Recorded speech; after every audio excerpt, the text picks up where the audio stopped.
So today I'm making cabbage pudding, which is a Swedish dish, really. Not sure if that has actual Swedish origin, but anyway, so this is cabbage. Ordinary cabbage. In here I have onions and leeks. I had one laying around. It's not what you usually would put leeks in a cabbage pudding, but I had one lying around, so I'm throwing it in. And you see I sauteed it in butter until it's soft and shiny and sort of see-through-ish, which is exactly what I'm doing here with the cabbage. You want it to be sort of see-through, like these pieces here, all of it, and maybe with some browning on the ends, like this one here. You want the cabbage to be the same. And this one, yeah, I accidentally burned some of the butter, but I'm hoping that won't change the taste. I also have somewhere here, yes, I have meat, of course, we need meat. This is cow, this is 1 kilogram, this is pig, this is 500-ish. You can throw in moose or deer or whatever animal you have in your freezer. So until this is, I'll just have to stand here and stir this, and then I'll just come back to it. You can see here, these are almost ready. They're basically see-through, they're browned at the edges, and this, my bigger pan, they need some more, so I will let them keep sauteing while I butter a large tin. And yes, my oven is already on. Here's a little trick I use sometimes. 2 cubes of stock, chicken stock, beef stock, just a splash of water, and let these cubes dissolve, and the cabbage will be gorgeously flavored with that, because you know you're going to mix everything together. And I usually do this step with the onions, but I forgot, so why not now? And you need to stir it so that the cubes dissolve completely and the water boils away, and then this is finished. So it's only been a couple of minutes and no sign of any cubes. There's not really any water left, and it's see-through-ish and brownish at the same time. So I'm going to add this into here, and then the meat into there. So I have all my this is cabbage, onions and leeks, salt and black pepper, because I like black pepper, but you can use white pepper. Hey, if you like.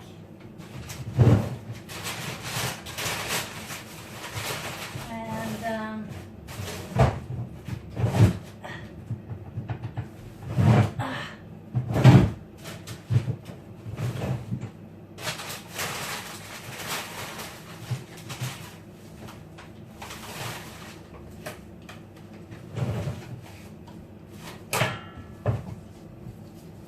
you know, I like to squish food, yes, so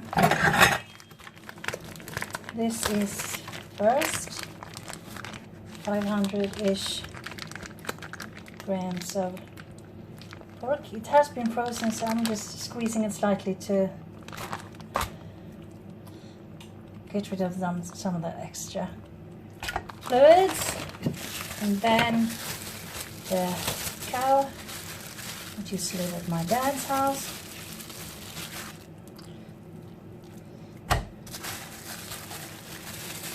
And some more cow from my dad's house. Anyway, so we want to be using that. I'm just going to dry my hands because I can't, you know. So, gloves on.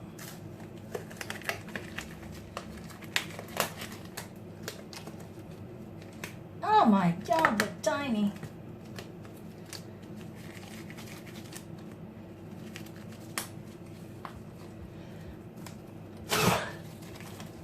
Why do I always do this? No, I will be wearing these, so why can't I just have dry hands?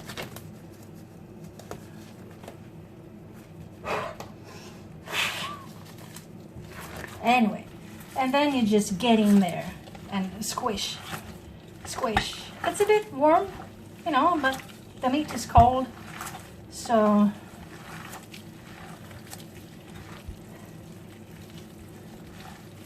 you want to mix it really good, really well, so that the cabbage and the meat is evenly distributed.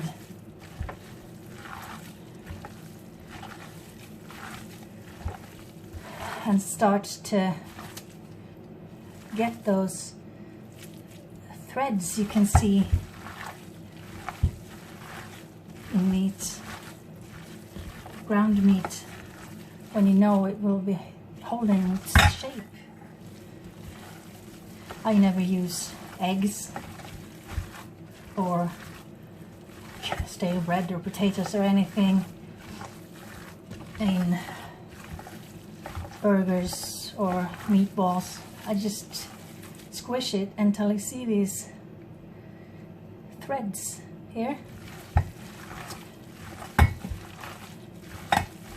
I know I can make a nice meatball, roundish,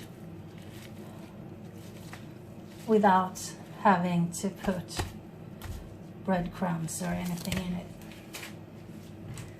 Anyway, so now we just chuck it all in this big pan.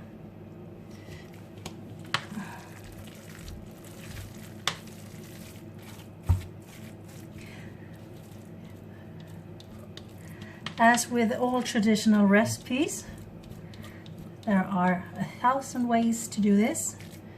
Every mother has a recipe she got from her grandmother, and so on. So no one can tell you that this way is wrong. If you like it, it's right.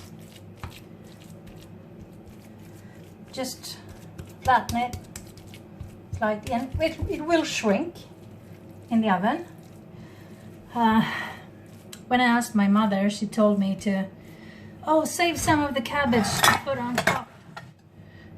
I forgot, of course, and I mixed everything together like I did now. It turned out great, so I just, I run with it. I smooth up the top, make it a little pretty.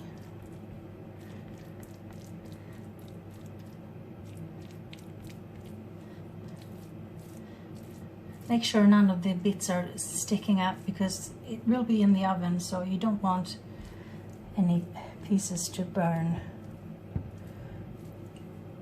more than it should. Now there. I preheated the oven, I told you. It's 200 right now. I will lower it to 150 degrees centigrade. It's a fan oven, so If you don't have a fan, I would suggest 175 degrees, and it takes 20 minutes or so, and then I'll show you how to make a gorgeous gravy with it. So this is my pudding at 15 plus 10. You can see how it's boiling around the edges. It has some color, but not a lot. I have one of these sticks. I'll just poke it in, and I hold it to my lip to feel if it's warm.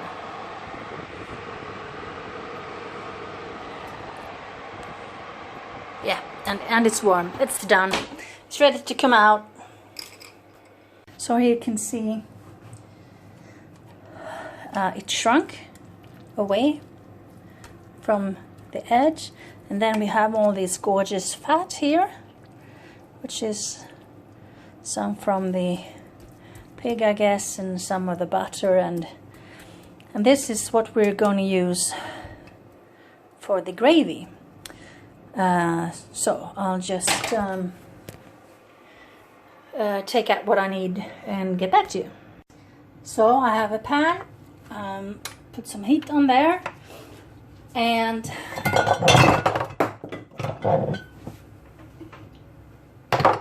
this can be quite tricky. See, I put this on so that it leans. So I'm just going to start by scooping some of it out because it's quite a lot.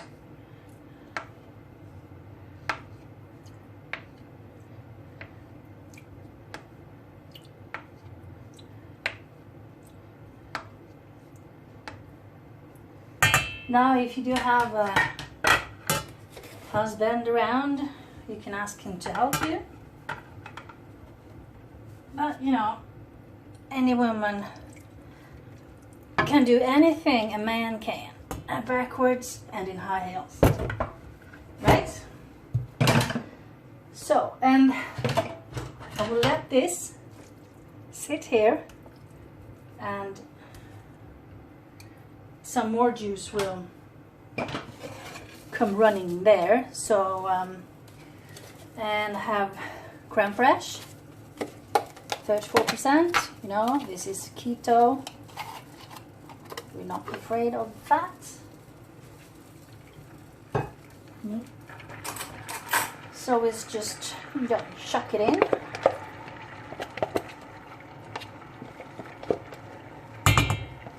This was open, so it's not quite 500 milliliters. I also have mascarpone. The creme fraiche is 34% fat. The mascarpone is 36. This is from Lidl. Now, the mascarpone can be a little resistance at first, but you know, just smush it, and it will be a gorgeously delicious fat gravy that goes excellent with the cabbage pudding we're making. And you don't need any flour or any starch of any kind when you use mascarpone or creme fraiche for this. You could use smetana if you have that, which is like creme fraiche, only firmer and even more fat.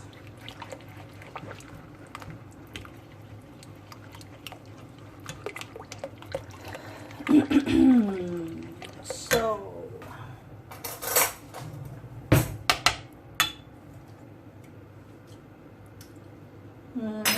I'm going to need some more stuff there. I think we have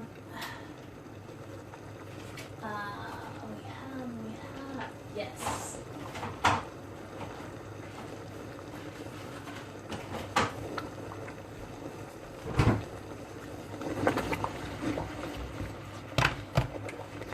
chicken stock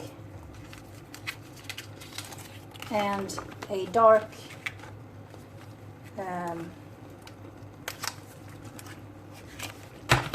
meat stock.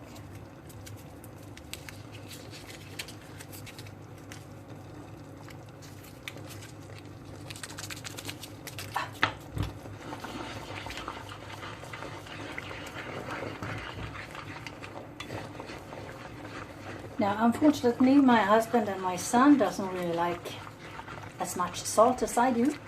I like things really salty. They don't, so I'm always really careful with salt. Because if I put enough salt in to make me happy, they won't eat it because they say it's way too salty. I suppose I'm the one. It's not normal, I guess. So we turn the heat down. We don't want it to... Yeah, I better get it. Much better. Much better. Already. So let's see if we can get some more of this.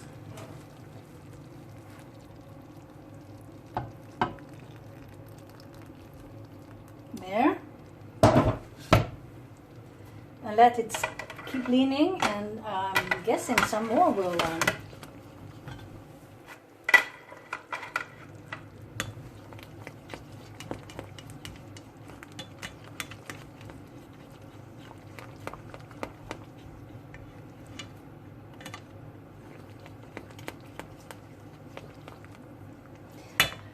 So, about the pudding, I expect this will feed 6 smallerish, normal hungry people. I have a husband and a son who eats enormous amounts of food and still are skinny. It's really not fair. And I'm expecting this to feed them. If they were to eat this by themselves, they could both eat from it twice.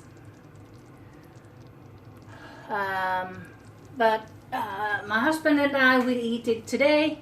I don't know if my son will think it's eat-worthy. He is 20 and doesn't always eat what mommy makes. But we will just eat it like this with some lingonberry jam that I made myself, that has next to no sugar in it. Some sugar and some stevia. But you know you can buy low-carb lingonberry jam in the store, but I feel that store-bought lingonberry jam is always far too sweet. My mother always made lingonberry jam which is really sour, and that's how I like it. I mean, you can't really eat lingonberries without sugar, but that doesn't mean you should add so much sugar that they taste sweet. I just don't understand that. So with sour lingonberry jam and the gorgeous gravy, and that's it. You know, if you don't eat keto, why not just boiled potatoes or rice maybe? I don't know. The traditional Swedish way is potatoes.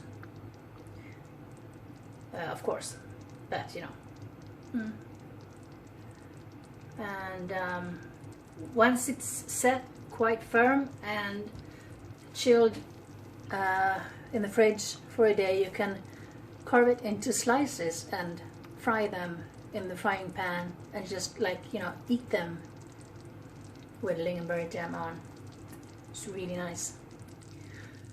So I think we're almost done here, actually. One more try.